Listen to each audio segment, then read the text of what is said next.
Okay, I'm here today to give you a demonstration and answer questions about a free program, actually two free programs. One of them is called Morphic and one of them called Assistive Technology on Demand. And the really amazing part about these is that they allow us to do something we've just never really been able to do before. And one of them is to allow AT users to be able to actually implement their AT on any computer they run into.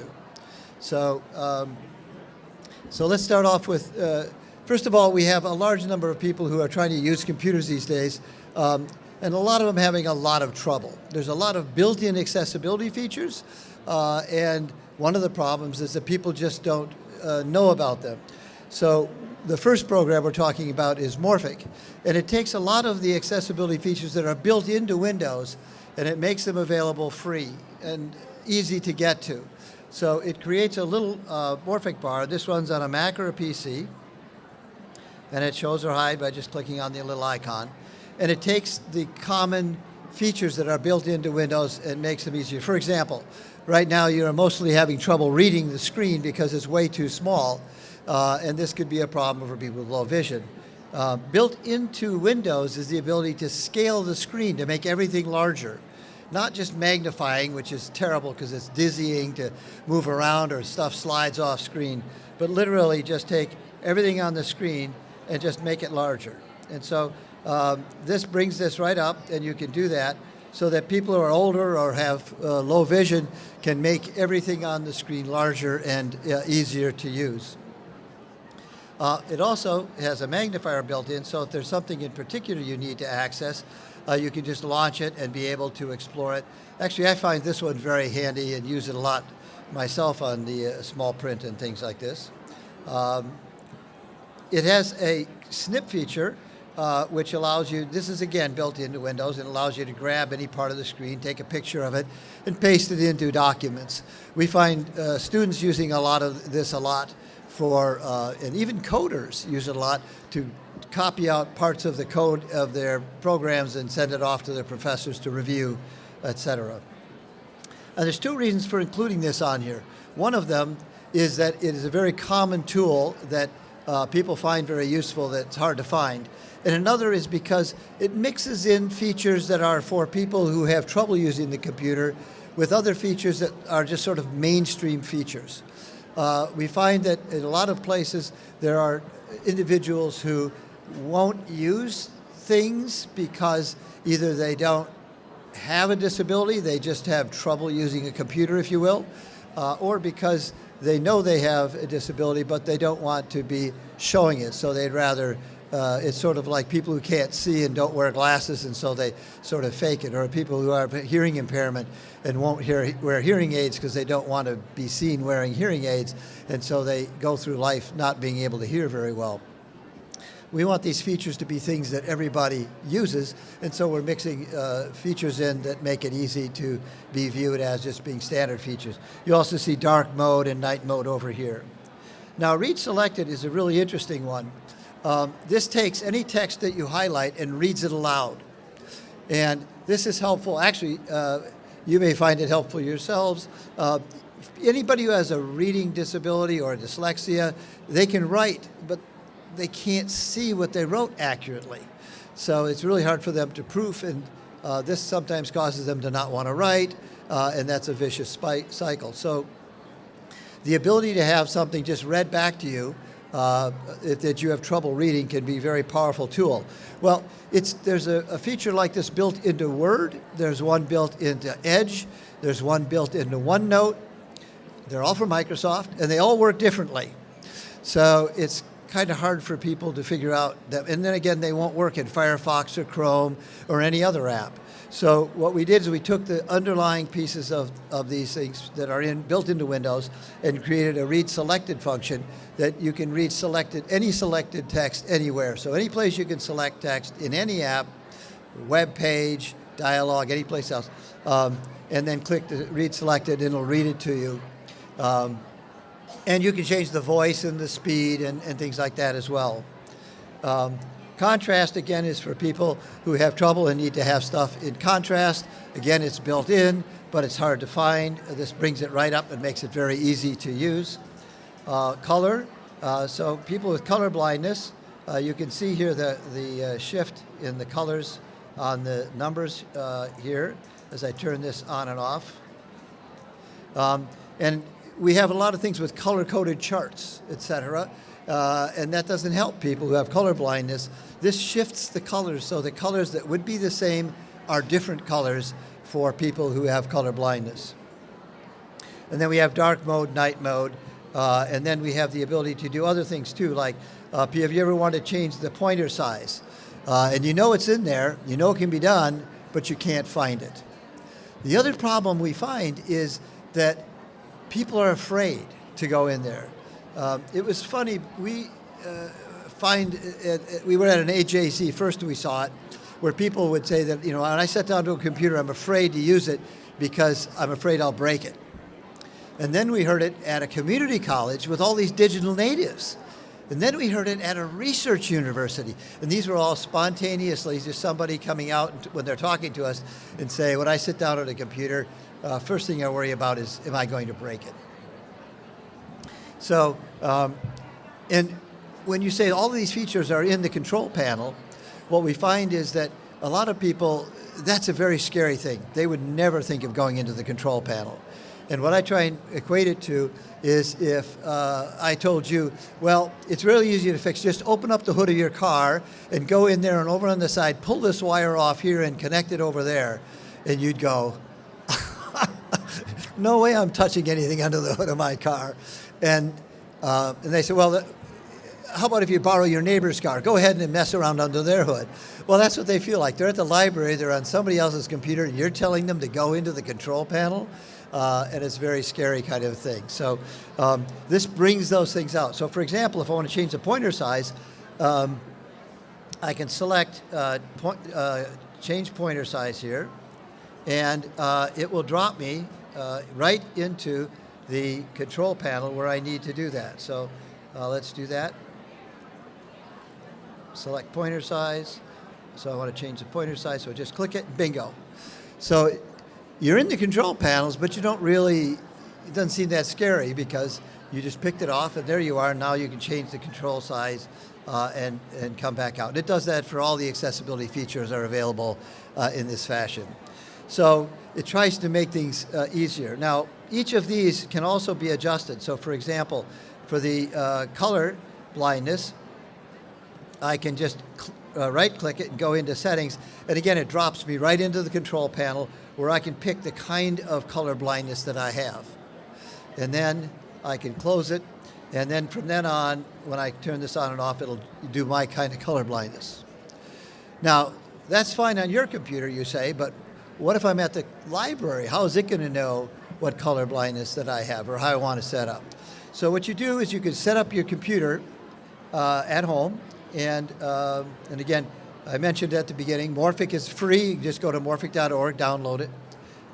It's a nonprofit organization, and we're supported with contributions and grants, so that's not a problem. And then you just come up here, and you can sign into Morphic, and then you can save your setup.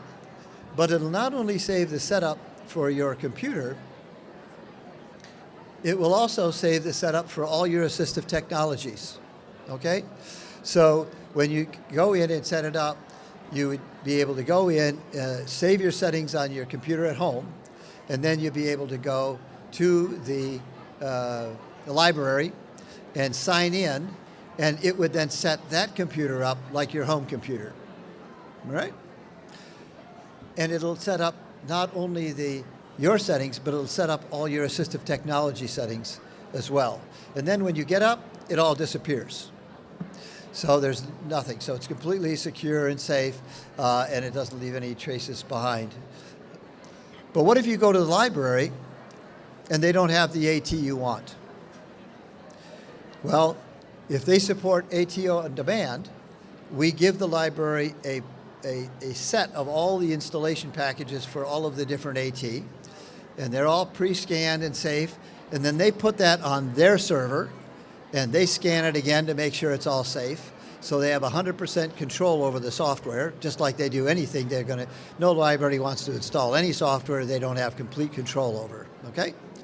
And then when you come in and you sit down on the computer and you log in, if they don't have the AT you need, but it's in their package, it will come down, install on that computer, and then be set up for you.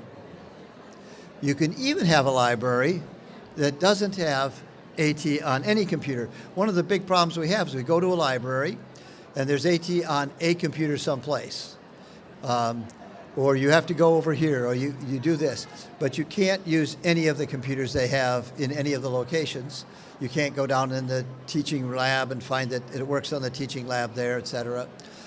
So with AToD, a person could go into a library, sit down to any computer in the library, sign in, and the AT from the library's computer server comes over, installs on that computer, sets up, and then it's configured to look just like your computer at home, just like your AT.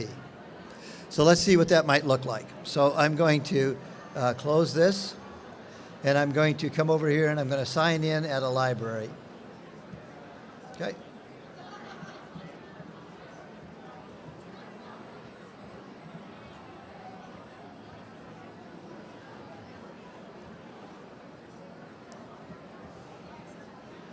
And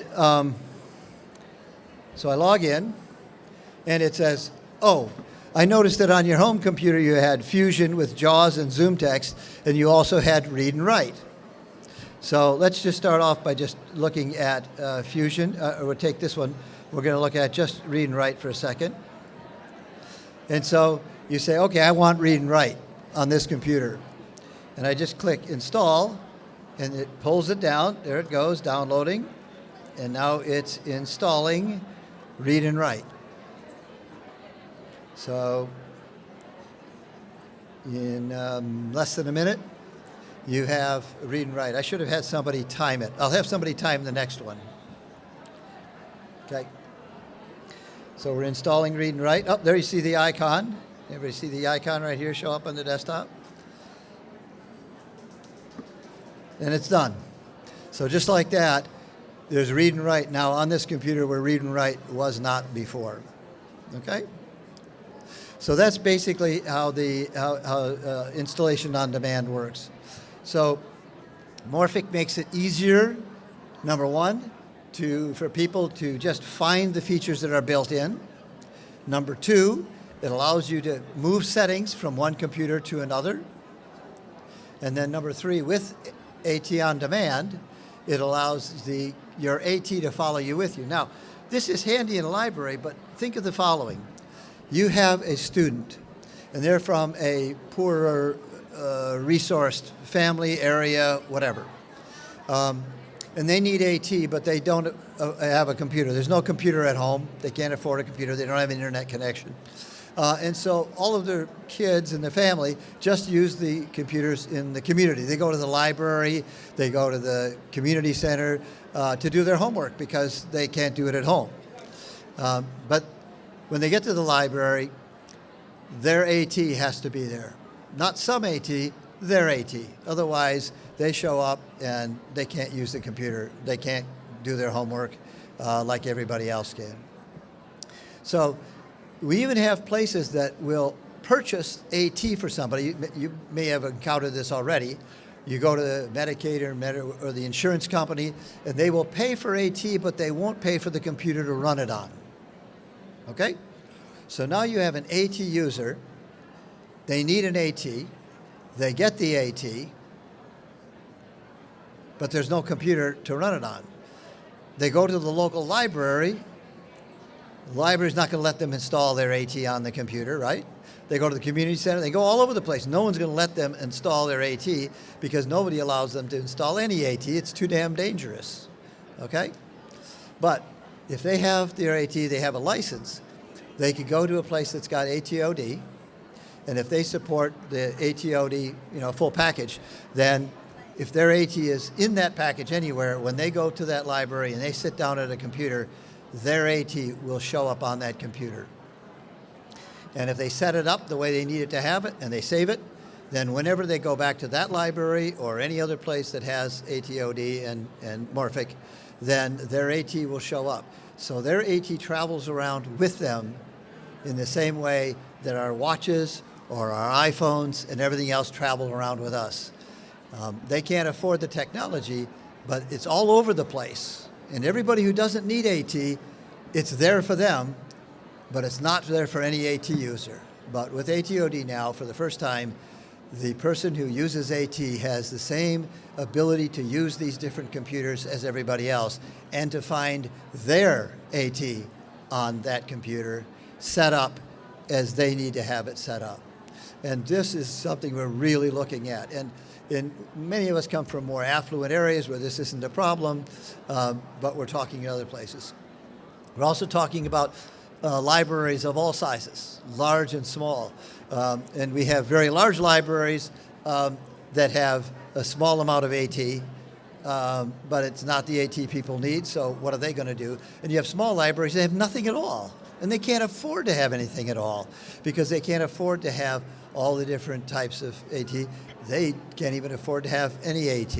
But one of the things we're looking at is to pool together all the smaller libraries into a consortium, work with the AT companies to say, can we make it so we can have a pool of AT that would use for those? In the same way a big library would have, you know, some license they use on a large number of computers, any computer they have.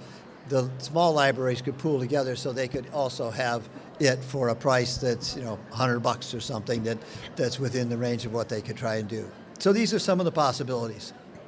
And then finally, at this conference, and I'm going to do one other. Somebody got a stopwatch?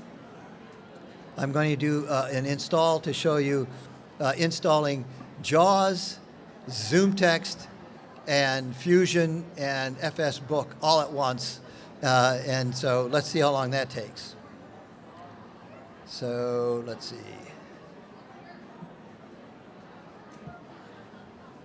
Somebody punch your timer. Go. All right, so it's launched. You just signed in, and it wants that full package. And let's see how long it takes for them to show up on our computer here. So while that's going on, we had a new one. That's one of the installers. That's part of JAWS installation. If you've not recognized it, it blanks your screen for a second. When we were here, we had a company who makes a communication aid. And the problem they have is that when the communication aid, it's got Windows in it, but it's all built into a complete unit. And this is a person's only way of communication. And when it breaks, they have to send it in to the company. The person has no communication. It gets into the company. The company's got to take it. They've got to open it up. They've got to figure out how to get the data off of it. Oh, there you go. I see some of those. FS Book Reader just showed up. JAWS just showed up. I see there. Let's get it. Then they have to ship it back to the user, a loaner, and then the loaner now can talk for a while. And then when it's repaired, they got to then ship the loaner back again, and then they have to pull all the data off, and then wait. So this person's missing all of this time, and the company said they're wasting all of this time transferring the data. So what they're looking at is using this in a different way, and that is that even though it's all in a communication aid, saving it like you save your preferences, and then if it breaks, all they do is download it on this, overnight it, and in the next morning, that person has their communication aid. They mail the other one back, it gets repaired, and then it comes back, and then they transfer again in 2 minutes, and they send the other one back, and the person has not only their communication on this end, but it's saved a whole bunch of time on the other end as well. So these are different ways. And so now you can see there's Zoom Text, here's JAWS, and here's Fusion down here at the bottom, and there's the FS Book Reader. Now, the last thing I'm going to show you is that this is what it looks like down here on the bar here for anyone who just downloads it free from the site. But if you're doing it at any institution, we give the IT department there the ability to, with a configuration file, change and add any 3 buttons they want. So at the at the University of Maryland, what they wanted on theirs is they added a Google Drive, an ELMS, which is the education system, and a sign out button, because people would never sign out on the computers at the library. At University of Michigan, they wanted a slightly different set of buttons. So they asked for theirs to have Imprint, which is their Michigan printing system, the Canvas, and the email. Now, the American Job Center, however, wanted something different. And so what they asked for was they asked for it to have, and we have different buttons. You can actually program whatever buttons you want to. You can have it go to your library or your card catalog or your disability services. They asked us to put on one that we have, which is called USB drives. Have you ever had it where people come in with a drive? The library would complain they would have their resume on a drive. They would come in, plug the drive into the computer, and it would, then they go look for a librarian because they have no idea how to find that file on that USB drive. And you know, you have to figure out, you have to launch File Explorer, then you have to go to My PC, and then you have to figure out which of all those icons that looks the same as, and the thing on your side says, you know, Tom's Painting Service or something, and you're looking for that and you can't find it because on there it's called SanDisk, not Tom's Painting Service. But with this, you just come in, you plug in your USB, you hit open, and it opens up any USB that's in there so that bingo, there's your resume. And then eject, and bingo, it ejects. You don't have to know the secret code to get it to eject. We also translate, takes them off to a page that tells them how to translate documents, web pages, anything, even little apps that you can put in your phone, by the way. You can aim it at a street sign and it'll translate the street sign. So any of you traveling to Europe and you can't remember all those streets, you can get them translated into a language that you understand. And then the last thing is Word. We have something that actually makes Word simpler. We had a lot of, we had people who were flunking out of English because they couldn't figure out how to use the computer because the teacher kept asking them to use the tracking items over in the tracking and then the highlighting over here, and then and they had all these different menus and they weren't able to find them. So this is one that just gives you a very simple set of commands. All of our regular menus are still there. And then here's one that gives you just the ability to do the all of the things in one. And if you don't have it blown way up, it's even easier to use because you can see they're all right there. So you can see your center, here's your trackers, you're turning tracking on and off, your inserts, et cetera, all in one ribbon to make it easier. So all sorts of things are possible. And the goal of Morphic is to, one, make the computer simpler, to find the features that are built in. Two, make it so that your setup can follow you wherever you can go. And now with AToD service, the ability to have your assistive technology follow you anywhere. Now, Morphic has one other capability, and that is that you can actually make up custom Morphic bars for people who are older. So if you wanted to, you should be able to, let's just go back to the basic for a second, and select different Morphic bars. So let's come up and switch to a Morphic bar that's different. I don't have them on this computer, I have them on the other one. But it gives you a vertical bar, and you can have one that you make up for someone who's older. One button is automatically logs into all the pictures that the family is sharing with them. They just click one button, and there they are with all the pictures. One button, and they're in a Zoom call, the family Zoom call. We had a computer scientist, a physics professor, and somebody used to write computer compilers, and all three of them now can't get onto Zoom. Every week, they have a family Zoom call, and somebody has to get on for 15 minutes and talk them through the process of getting onto the Zoom call, and they've done that every week for the last 2 years, and every week they still takes 15 minutes to get them onto the Zoom call. With this, one button, click, and they would be in the Zoom call. And then again, one button gets you into the family streaming service if you can't get out to your religious service.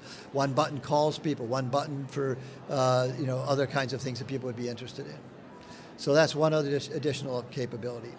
So once again, Morphic is from the nonprofit Raising the Floor. You can get it at morphic.org. It is free. It is put together and made available to try and help get more people so they're able to use computers, or more people so they can stay on computers, and also to make it so that AT users have the freedom to use computers like all the rest of us do. Thank you.